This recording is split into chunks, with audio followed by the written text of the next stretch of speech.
Sebelum memasuki pembelajaran tentang teks LHO, kita harus mengetahui terlebih dahulu tujuan dari pembelajaran kali ini, yaitu membandingkan informasi berupa gagasan yang akurat dari menyimak teks LHO, merumuskan gagasan utama berdasarkan teks LHO yang disimak, mengevaluasi teks LHO yang dibaca untuk menemukan informasi, baik tersurat maupun tersirat secara kritis, memahami informasi dalam teks melalui identifikasi kata-kata baru yang digunakan dalam konteks topik sains atau sosial tertentu dalam teks LHO, menggunakan kaidah-kaidah bahasa yang digunakan dalam menyusun teks LHO.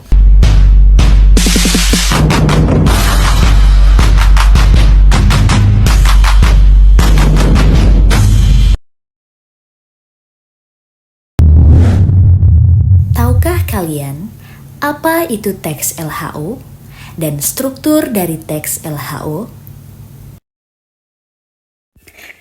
Teks laporan hasil observasi atau LHO adalah teks yang berisi penjabaran umum mengenai sesuatu yang didasarkan pada hasil kegiatan observasi atau pengamatan terhadap suatu objek, kejadian, atau fenomena secara sistematis, faktual, dan objektif.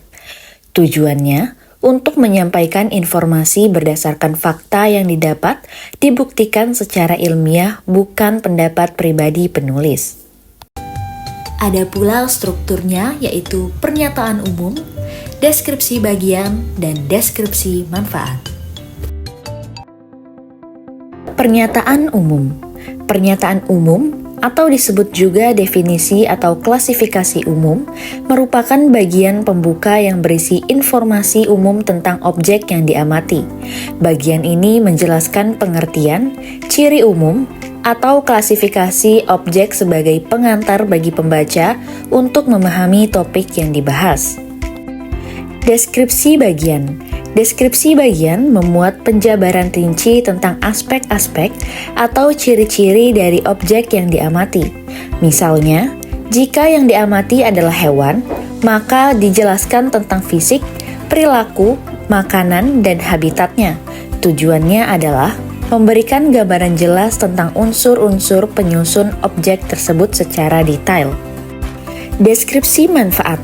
Deskripsi manfaat menampilkan manfaat, fungsi, atau kegunaan dari objek yang diamati dalam kehidupan. Bagian ini sering menjadi penutup teks karena berisi simpulan mengenai nilai atau peran penting objek berdasarkan hasil observasi. Untuk memahami teks LHO lebih mendalam, mari sama-sama kita simak contoh teks LHO berikut ini. Di Pulau Lombok, tanah, biru laut, dan hijau bukit, hidup sebuah tradisi kuno. Menyala lintas generasi, bukan sekedar adat kelahiran, tetapi penghormatan pada alam, kehidupan, dan semesta. Inilah peda api, jejak ekosentris suku Sasak. Dilaksanakan saat bayi berusia 7 hingga 9 hari. Peda api menjadi perayaan transisi pertama seorang manusia dari rahim ibunya menuju dunia luas. Belian nganak atau dukun beranak memimpin jalannya prosesi. Ia menyiapkan dapuh, api penghangat dari bahan-bahan alami, yaitu kamut atau sabut kelapa, melambangkan ketahanan dan keberlanjutan. Sumber energi dari pohon kelapa yang seluruh bagiannya bermanfaat. Daun nyambuk atau daun jambu, simbol kesehatan dan kekuatan imun alami, sering digunakan sebagai obat tradisional. Daun legu atau legundi, penjaga dari penyakit, cerminan pengetahuan lokal dalam memanfaatkan flora untuk perlindungan. Bayi diayun pelan di atas asap dapur, seolah diperkenalkan pada unsur api dan udara yang akan menemaninya sepanjang hidup. Asap yang membelai kulit mungilnya menjadi doa agar ia kelak tumbuh hangat, kuat, dan menyatu dengan alam. Sang ibu melangkahi dapur 9 kali. Angka 9 dalam tradisi Sasak melambangkan perjalanan hidup manusia dari kelahiran, masa kanak-kanak, dewasa, hingga akhir hayat. Setiap langkah adalah simbol kesiapan menapaki babak baru dengan perlindungan leluhur. Perlengkapan lainnya yang memiliki makna filosofi ekosentris mendalam menyertai tradisi peda api yaitu daun leko atau sirih melambangkan sel ovum, awal mula kehidupan. Buah atau buah pinang melambangkan sperma, keberanian, dan kekuatan laki-laki. Meni atau beras, simbol kesucian dan sumber kehidupan.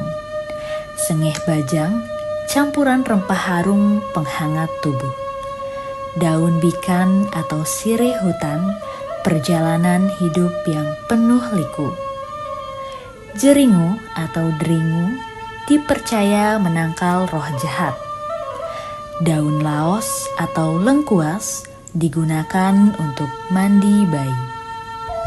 Puncak prosesi adalah sembe, campuran daun leko, buah, dan apuh atau kapur sirih. Dikunyah belian nganak hingga menghasilkan warna merah.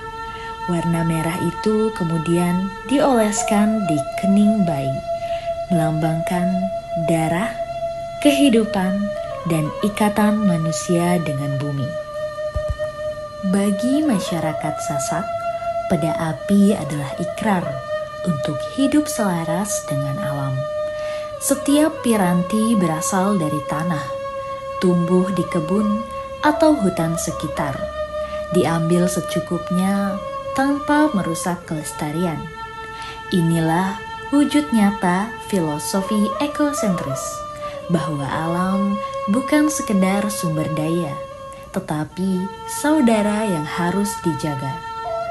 Di tengah gempuran modernisasi, api ini tetap menyala di Lombok, menjadi pengingat bahwa perjalanan hidup manusia selalu terkait erat dengan keseimbangan alam semesta.